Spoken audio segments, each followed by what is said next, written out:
Mga kabrigada, libu-libong estudyante naman ng UP nagkasa ng Black Friday protest kontra korupsyon sa gobyerno. Brigada Jigo Custodio, ibrigada mo. Brigada Live Report. Brigada Leo, libu-libong estudyante ng University of the Philippines, Diliman ang nakiisa sa Black Friday protest laban sa korupsyon at sa budget cut sa sektor ng edukasyon. Ang kilos protesta at walkout ay bahagi ng malawakang kampanya laban sa di umano'y talamak na katiwalian sa gobyerno.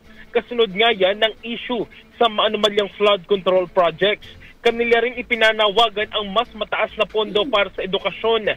Pinagsagan naman nila sina Pangulong Marcos, House Speaker Martin Romualdez, Senator Joel Villanueva at si Senator Jinggoy Estrada na mga magnanakaw. Nais rin nilang panagutin ang Marcos at Duterte administration.